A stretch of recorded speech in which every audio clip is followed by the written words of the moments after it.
All right, so today we're going to be doing a deep dive into elite athletic performance. Okay. And specifically looking at the 2019 IWF World Championships in Thailand. Okay. Sounds good. And we're going to be looking at this through the eyes of master strength coach Clance Laylor, Right. who wrote this article called The One Thing You Must Do to Become World Class. Yeah. And it really caught my attention because he kind of highlights this factor that people don't often talk about when it comes to like success and how to be successful. Well, and Clance Laylor was actually there at the championships. Oh, wow. He was there with Team Canada Yeah. and had the opportunity to observe some of the best weightlifting teams on the planet, including the North Korean team, which was incredibly dominant at that competition. Yeah. And he saw some things that really challenged some of the common assumptions about how athletes should prepare for a competition. Okay, so like set the stage for me.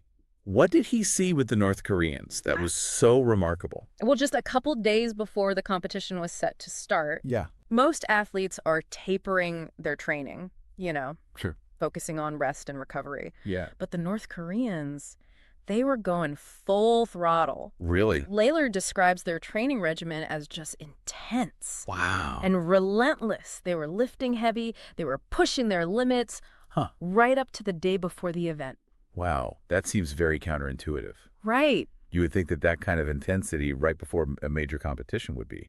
Yeah, you would think that they would be, Yeah. totally exhausted. Yeah. But Counterproductive almost. yeah, and I mean, their performance speaks for itself. Yeah. I mean, they won 8 medals, they set multiple world records, Wow. and just demonstrated this level of strength and stamina that was just awe-inspiring. So, I mean, is the takeaway here that the North Koreans just have some kind of superhuman training method or something? Well, it goes beyond just the physical training. Oh. I think what really struck Coach Laylor was their unwavering focus and discipline. He describes them working, eating, training in perfect sync, Right. like a well-oiled machine. And that level of commitment, it reflects a system that's deeply ingrained, Right. like a culture of excellence that's been cultivated over years and years and years. So it's almost like their success is not just a result of, individual talent, but Yeah. like this collective mindset, Yes. this shared dedication to their craft. Precisely. And I think Coach Laylor argues that this mindset is what ultimately draws attention and sets them apart. Right. They're not out there trying to be flashy. They're not seeking the spotlight. Yeah.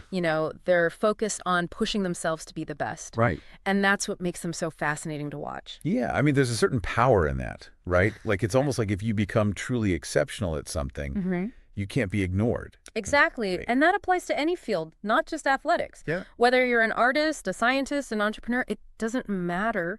This level of focus and discipline can elevate your work and set you apart. So how do we cultivate that kind of laser focus in a world that's constantly, like bombarding us with distractions? Right. Like Coach Laylor has some pretty strong opinions about the impact of technology on our ability to concentrate, right? He does. He's very critical of smartphones and the way that they kind of fragment our attention. Right. And, he's worked with hundreds of elite athletes. Wow. And he sees this as a major obstacle to peak performance in any domain, really. So let's dig into that a bit more. What specifically does he say about smartphones and their impact on focus?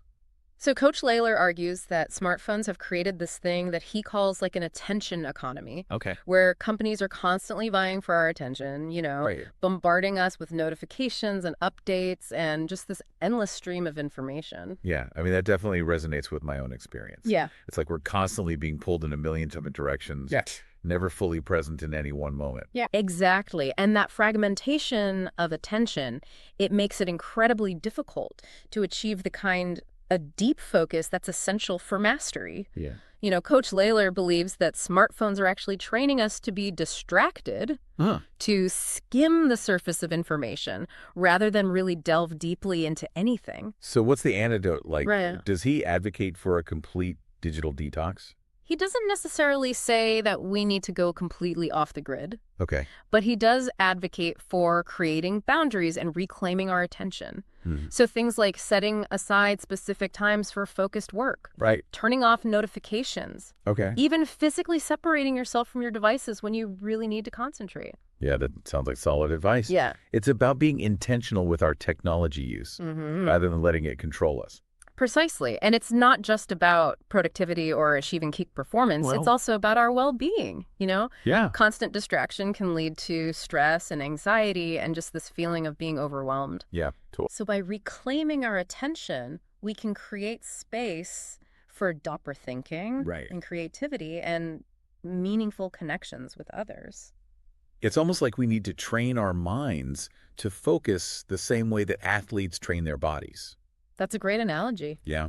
Yeah, just as athletes develop physical strength and stamina through consistent training, we can develop mental focus and resilience by consciously practicing mindfulness, resisting distractions, and setting aside time for deep work. Yeah, Coach Laylor's observations about the North Korean weightlifting team, it really highlights this point. Yes. It's not just about physical prowess. It's about mental fortitude.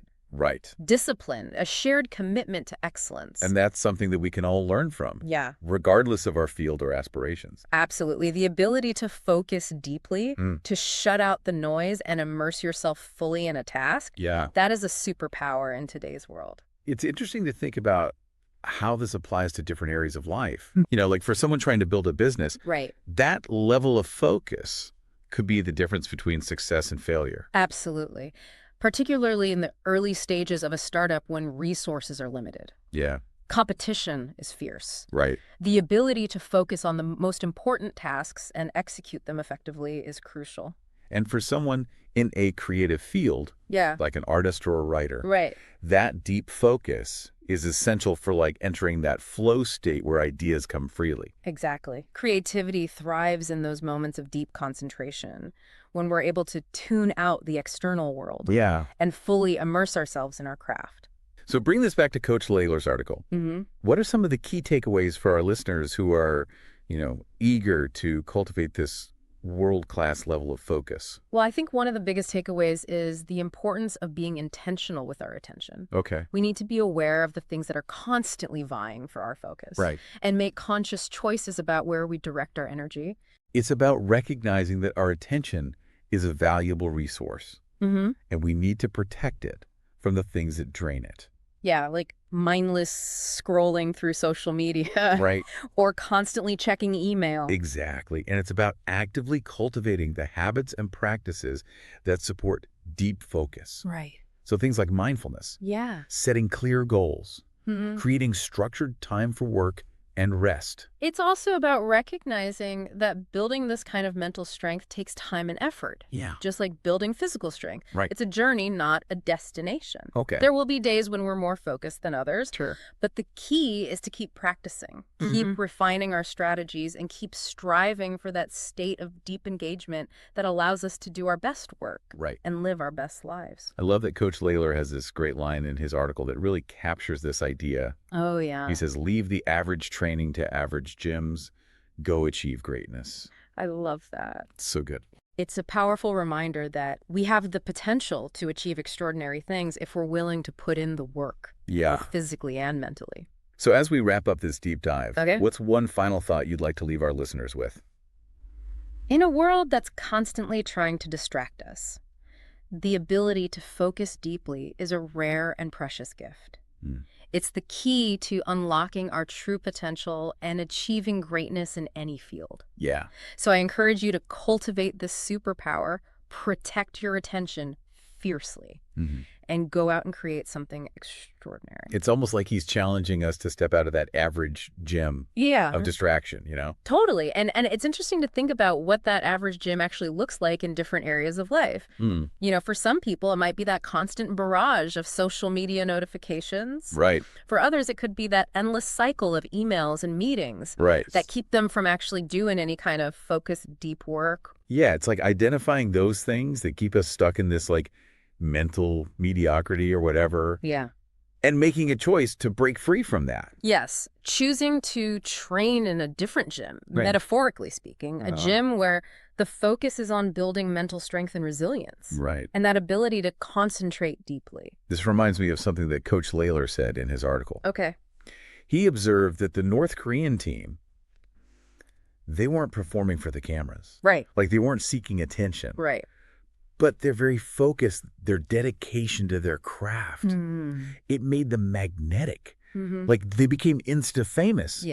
because people were so awestruck by their intensity and their commitment. Yeah, that's a powerful observation. Right. It suggests that true excellence just has this way of attracting attention organically. Yeah. It's not about seeking validation or approval from others. It's about being so good at something that you can't be ignored. Yeah, and I think that speaks to like a deeper point about the nature of focus itself. Okay. Like when we're truly engaged in something, when we're fully present, there's a kind of energy that radiates outward. It's magnetic. Yeah. Inspiring. It draws people in. There's a certain authenticity and power that comes from being deeply immersed in your work or your craft. Yeah, and your passion. Yeah. It's like you're tapping into this source of energy that's greater than yourself. And that energy, it's palpable to others. So I think as we wrap up this deep dive, the key takeaway for me is this world-class performance, whether it's in athletics or any other field. Yeah. It's not just about talent or resources. Right. It's about cultivating this unwavering focus. Yeah.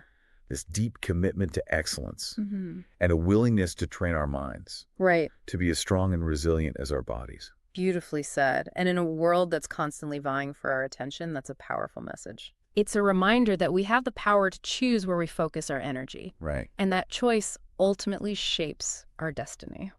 So I'll leave our listeners with this final question. What will you choose to focus on with relentless intensity? Yeah. What will you become so good at that you can't be ignored? That's the question, isn't it? It is. That's where true greatness lies.